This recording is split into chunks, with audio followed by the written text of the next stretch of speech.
ಹಳಿಯಾಳ ದಾಂಡೇಲಿ ರಾಜ್ಯ ಹೆದ್ದಾರಿಯ ಆಲೂರು ಕ್ರಾಸ್ ಹತ್ತಿರ ಚಾಲಕನ ನಿಯಂತ್ರಣ ತಪ್ಪಿ ಮರಕ್ಕೆ ಡಿಕ್ಕಿಯಾದ ಕಾರು, ಮೂವರಿಗೆ ಗಾಯ. ಹಳಿಯಾಳ ದಾಂಡೇಲಿ ರಾಜ್ಯ ಹೆದ್ದಾರಿಯ ಆಲೂರು ಕ್ರಾಸ್ ಹತ್ತಿರ ಚಾಲಕನ ನಿಯಂತ್ರಣ ತಪ್ಪಿ ಕಾರೊಂದು ಮರಕ್ಕೆ ಡಿಕ್ಕಿಯಾಗಿ ಮೂವರಿಗೆ ಗಾಯವಾದ ಘಟನೆ ಇಂದು ಬುಧವಾರ ಸಂಜೆ 5 ಗಂಟೆಯಿಂದ 5 ಗಂಟೆ 15 ನಿಮಿಷದ ಅವಧಿಯಲ್ಲಿ ನಡೆದಿರುವ ಬಗ್ಗೆ ಮಾಧ್ಯಮಕ್ಕೆ ಮಾಹಿತಿ ಲಭ್ಯವಾಗಿದೆ. ದಾಂಡೇಲಿ ಕಡೆಯಿಂದ ಹಳಿಯಾಳಕ್ಕೆ ಹೋಗುತ್ತಿದ್ದ KA 30 M 4111 ನೋಂದಣಿ ಸಂಖ್ಯೆಯ ಕಾರು ಚಾಲಕನ ನಿಯಂತ್ರಣ ತಪ್ಪಿ ಆಲೂರು ಕ್ರಾಸ್ ಹತ್ತಿರ ಮರಕ್ಕೆ ಡಿಕ್ಕಿಯಾಗಿದೆ.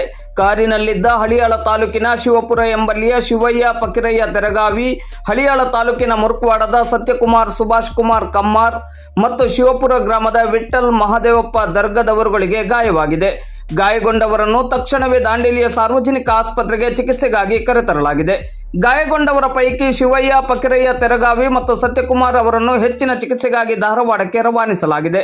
ವಿಠ್ಠಲ್ ಮಹದೇವಪ್ಪ ದರ್ಗದವರಿಗೆ ದಾಂಡೇಲಿಯ ಸಾರ್ವಜನಿಕ ಆಸ್ಪತ್ರೆಯಲ್ಲಿ ಚಿಕಿತ್ಸೆಯನ್ನು ಮುಂದುವರಿಸಲಾಗಿದೆ. ಘಟನಾ ಸ್ಥಳಕ್ಕೆ ಮತ್ತು ಸಾರ್ವಜನಿಕ ಆಸ್ಪತ್ರೆಗೆ ದಾಂಡೇಲಿ ಗ್ರಾಮೀಣ ಠಾಣೆಯ PSIಗಳಾದ ಶಿವಾನಂದ ನಾವದಗಿ ಮತ್ತು ಜಗದೀಶ್ ನಾಯ್ಕ್ ಹಾಗೂ ಸಿಬ್ಬಂದಿಗಳು ಭೇಟಿ ನೀಡಿ ಪರಿಶೀಲನೆಯನ್ನು ನಡೆಸಿ ಮುಂದಿನ ಕ್ರಮವನ್ನು ಕೈಗೊಂಡಿದ್ದಾರೆ.